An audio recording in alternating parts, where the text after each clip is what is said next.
દરેક સમાજ અહીંયા બેઠા છે, દરેક સમાજની કંઈક ને કંઈક વાતો મારી પાસે છે. સૌરાષ્ટ્રની ધરતીનો કોઈ નાના રજવાડાની વાત છે.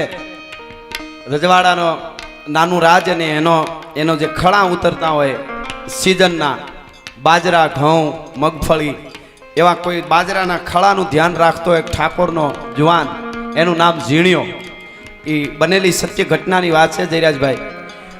અને ઝીણિયો કરી અને ઠાકોરનો દીકરો અને મહારાજાના ખળાને, કારણ કે આજુબાજુમાં લૂંટારાઓનો એટલો બધો ત્રાસ કે કોઈ ખળું ઉતર્યું હોય બાજરાનું એનું ધ્યાન રાખવા જાય નહીં, મરવું પડે, મારી નાખે, ટાંટિયા ભાંગીને બધું લઈ જાય.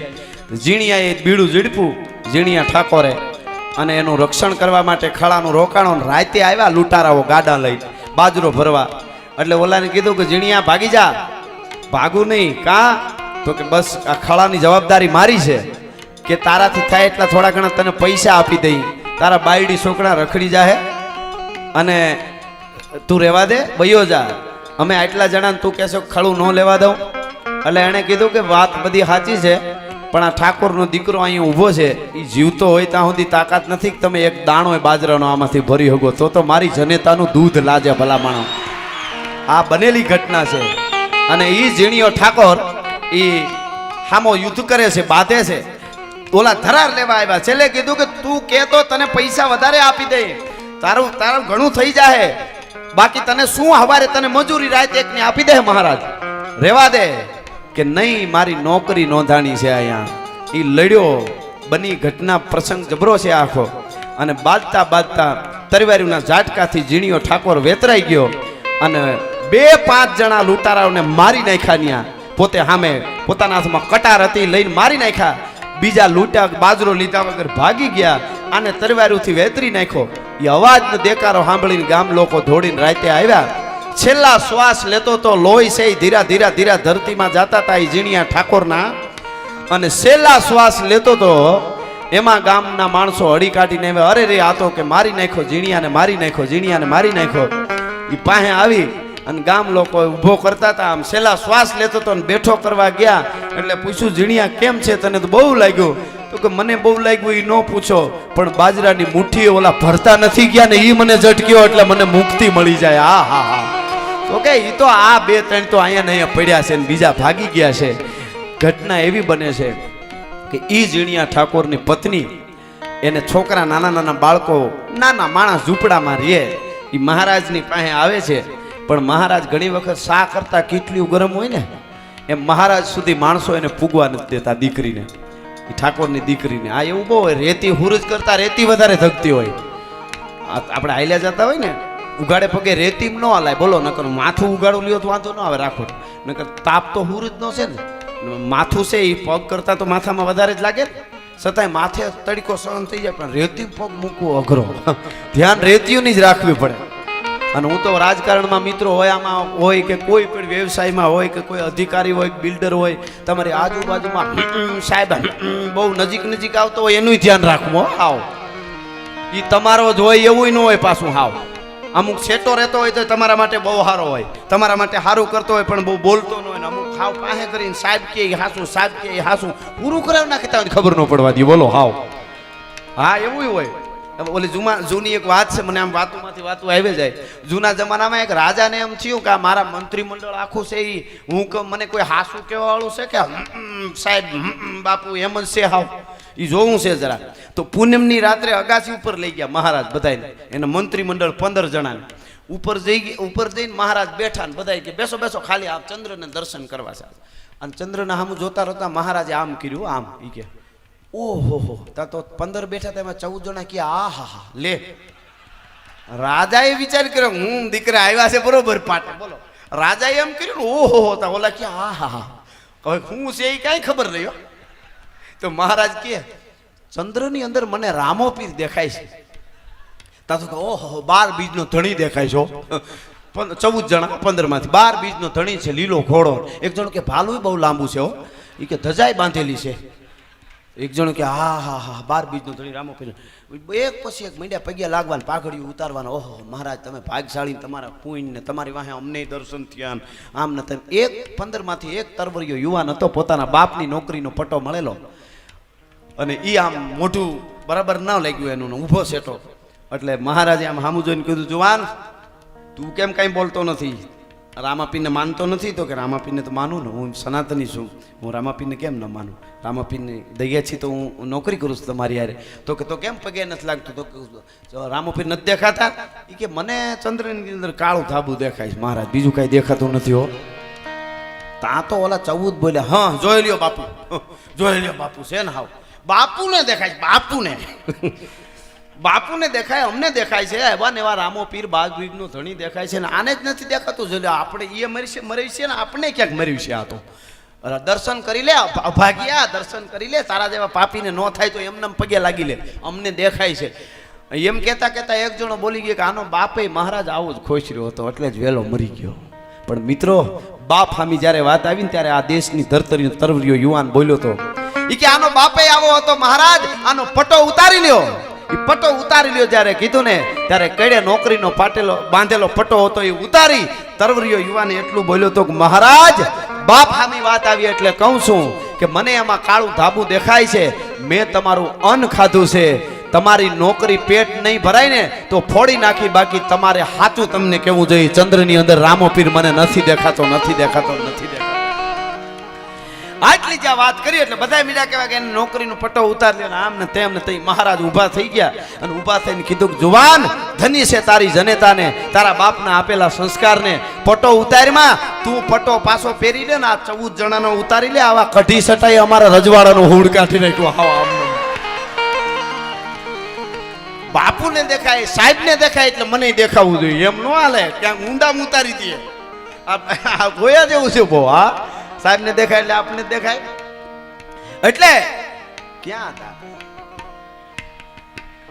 અહીંયા? તમને કઈ બગાડવા બોલાવી છે?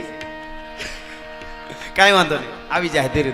એટલે પેલા જે તમને વાત એટલે કહેવાનો અર્થ કે હાથું કેવા વાળા હોય, તમારી હારે રહેવા વાળા આજુબાજુ વાળા કેવા છે એની પણ મને અને તમને ખબર હોવી જોઈએ. સલાહ કોની લેવી એની ખબર હોવી જોઈએ. ઘણી વખત અમુક માણસો હલવાય. હું જે તમને પેલા વાત કરતો હતો એ ભગત બાપુના રૂપકની હાથીવાળી, કે એક મોટો માણસ હતો અને એ માણસ થોડોક એવા માણસોનો સહારો લેવા જતો હતો કે જે બરાબર નહોતું. એમ જે માણસનો સહારો ન લેવો જોઈએ.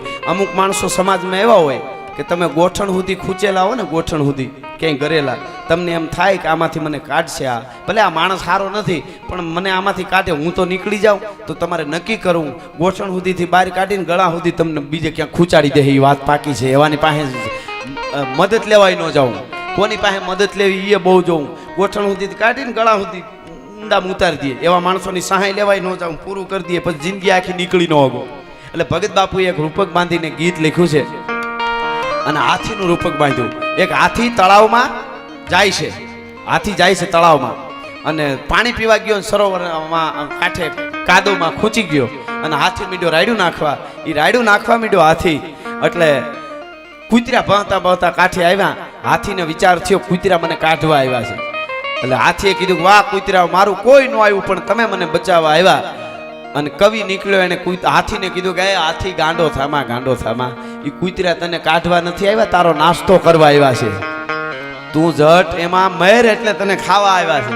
અને રૂપક બાંધીને ભગત બાપુ કહે છે, એ હાથી રેવા દે, રેવા દે, કૂતરા બહાર કાઢીને જીવન જેવું એ રેવા દે. કારણ કે એની પાછળ આખો સમાજ હતો, ગિરિરાજ સમો ગજરાજ હતો, બધા હાથીનો ઈ શિર તાજ હતો, જરતો મદ કુંભ ખંડ ને મખી વિંધ્યતી પાવન હાર હતો, નિરખી એનું શ્યામલ અંગ સદાનક કાજળ નો શરમાઈ જતો. આવો હાથી ખૂટ્યો ગારામાં અને કૂતરા આવ્યા. એટલે કવિ કહે છે કે સુણીને બહતા બહતા ઈ તળાવ ને કાંઠડે શ્વાનો એ પાવ ધર્યા, પણ મરતી વખતે ગજરાજ ભૂલ્યો એને શ્વાનો ને કાઢવા હાથ કર્યા. અને છેલ્લી બે લીટી યુવાનોને જીવનમાં ઉતારવા જેવી છે. હાથીને કવિએ કીધું કે તને કાઢશે ના કદી શ્વાન ભલા ચૂપ થા પરલોક જતો તારી મોટ પકાગ કે સંગે લઈ એ મારી જાગજ તું હસતો તારી મોટપ સંગે લઈને મરી જા કુતર્યા બહાર કાઢે ને જીવન જેવું એના કરતા તો મરી જાવું હારું ભલા માણસ હા આથી મરી જા એટલે એવા સાથીદારો નહીં એટલે આવા રાજાની પાસે માણસો આવી ગયેલા એટલે રાજા સુધી આ ઠાકોરની દીકરી બાઈ ઝીણિયા ઠાકોરની પત્ની એ જે એને રાજા સુધી પૂગવા ન દે માણસો એમાં થોડોક મેળ આવ્યો અને રાજાના વખત મળી ગયો ને હળી કાઢીને પૂગી ગઈ કાખમાં નાનું બાળક બે બાળક હારે અને કીધું મહારાજ પણ તા તો બે ત્રણ જણા ધક્કા મારવા માંડ્યા ને આડા ફરી ગયા એ મહારાજ તમારા રાજના ખળાનું રક્ષણ કરતા મારો પતિ ઝીણિયો ઠાકોર એને બલિદાન આપ્યું મારે કાંઈ લેવા નથી આવી પણ મારા પતિના મૃત્યુ પછી મારી પાસે કાંઈ નથી ખાલી રહેવાનો આહેરો અથવા મને કંઈક કામ આપો તમે કે હું એ કામ કરીને મારા છોકરા મોટા કરું હું ઝીણિયો ઠાકોર તમારા માટે બલિદાન આપ્યું એની પત્ની છું એટલે ધક્કો મારતા અમુક માણસો એવા હતા એ બોલી ગયા કે એવો મરી જાય એવો પતિ હું કામે ધારવો જોઈએ હારો ધણી ધારી લે તને ધણી ધારતા ન આવડ્યું બોલ અમોલ હે બિન તોલે મત બોલ પહેલે ભીતર તોલ કે ફિર બાહિર તું બોલ દુનિયામાં બોલવું ને એના ઉપર વાણીનો જે વિવેક છે ને દુનિયામાં એ બહુ મોટી વાત છે હો વિવેક કાંટો છે હોનાનો એક કાંટો હોય હોનાનો આખો કાંટો પોતે હોનાનો હોય ત્રાજવા હોનાના કાંટો હોનાનો પ્લેટ હોનાની એવો એક કાંટો હોય તોલ કરવાનો એક આવો લોઢાનો કાંટો હોય પણ હોનાના કાંટામાં તોલમાં ફેર હોય ને તો ગમે એ આપણે લેવા જાઉં કેવું કે આ લોઢાના કાંટે તોલીને દો હોનાનો ઓલી બાજુ મૂકી દો વિવેક છે એ કાંટો છે વિવેક રૂપિયો કાંટો જો હશે આપણો બગડેલો હોય છે ને તો હોનાના આવીશું તો ધક્કો મારી દે કે રહેવા દો તમારા પાસે અમારો તોલ નથી કરાવવો આ લોઢાનો કટાઈ ગયેલો છે એમાં તોલ કરી દો એમ વિવેક એવા અમુક માણસો વિવેક વગરના બોલી ગયા કે હારો ધણી ધારી લે તને ધણી ધારતા નથી આવડ્યું તેથી ઠાકોરની બાઈ બોલી હતી ઠાકોરની દીકરી એટલું બોલી હતી તો સાંભળી લે હવે મને તો ધણી ધારતા આવડ્યું